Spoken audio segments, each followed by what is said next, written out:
Hello friends, welcome back to the channel again. So we've been looking at the prophecy of Isaiah about Christmas. So last week we saw that light shone on people who are dwelling in darkness. And verse 3, Isaiah says that that is shining of the light in darkness results in great celebration. So in this chapter 6, there are 3 verses that begins with far, far, far. That is 4, 5 and 6. So far frequently supplies the reason or explanation for what has been said before, right? So in the verse 4, it says why there is a celebration, because there's a liberation, that is end of bondage and slavery. Verse 5, he talks about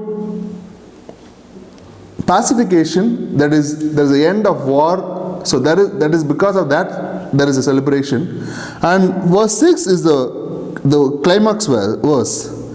He talks about a child who can make difference, and because of that there is ultimate celebration. Why? It says like this: for to us a child is born, to us a son is given. So a Christian author and a pastor called Ray Ortlund said this: God's answer to everything that has ever terrorized us is a child.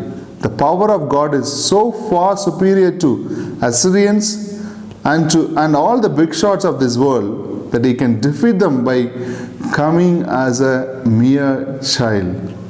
It doesn't matter whatever the problem that we have. It doesn't matter what is actually terrorizing us. But God has given us the only answer by just sending His only Son. And He can actually defeat all the enemies of this world, including the one that we are fearful of or scared of.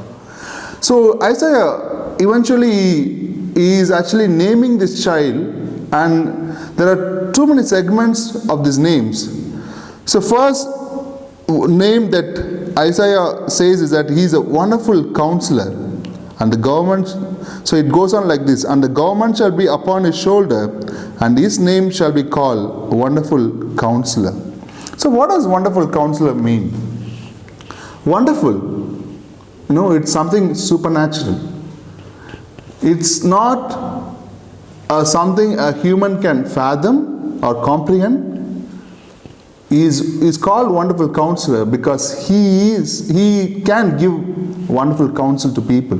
He can discern things. He can tell us a right path and give us direction. And He is a wonderful counselor. The child is a wonderful counselor. Jesus Christ is a wonderful counselor. In the sense that we see in Genesis chapter 18 that when Sarah had no child for so many years, when she was 90 years old and she was post-menopausal woman, and for human wisdom, even as a medical, in terms of if we think as a medical possibility, it's not at all possible for a post-menopausal woman to have a child. But you know what? What the Lord says? Is anything too wonderful to Yahweh? Or is anything too wonderful to the Lord? Similarly, Psalm chapter 139, 6, David says, this knowledge or wisdom is too wonderful for me, and it's high, I cannot attain it. So he's talking about we as a humans cannot comprehend the wisdom and knowledge of God. Sometimes we might think that it's impossible for us, impossible for human eyes, but it's a God who's too wonderful can actually make it possible. Very often we seek wisdom of people. We need counsel of people. We need advice of people because we go through uncertainties. We go through times of confusion. We are perplexed as situations like, what do I do after my schooling? What course to choose? Or what do I do after my college or my course? Or what kind of job should I do? Or where should I go and settle down? Whom should I marry? There's so many questions that we come across. We seek counsel of people, we seek advice of people. But Isaiah is telling us that we are to go to this wonderful counselor who is God Himself, and He can actually give us the directions and right path. We see a man or a king called Ahaz in 2 Kings chapter 16,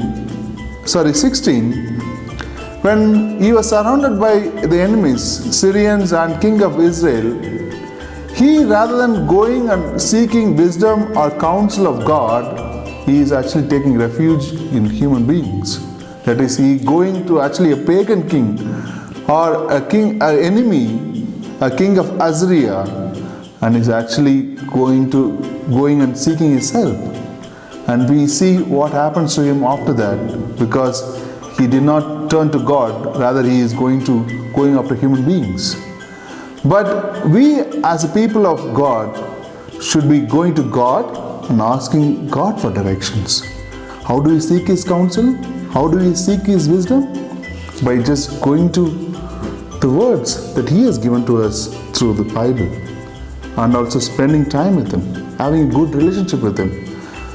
The Holy Spirit that God has given to us can actually give us directions. Wisdom also give us discernment when we are confused, when we are at crossroads. So dear brothers and sisters, even as we are in the middle of this pandemic, even as we go through this crisis, we don't know what tomorrow holds for us. We are in the face of uncertainty. We don't know what is going to happen next year, that is 2021. But because we have this wonderful counselor with us, He can direct our path.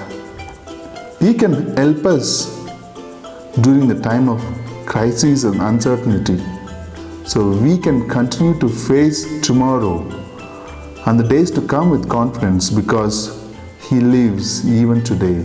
This wonderful counselor that God has sent for us, even today lives among us, in the midst of us, and He continues to give us His counsel to the people who seek Him, to the people who come to Him. May God bless you. I'll see you in the next episode. Bye-bye.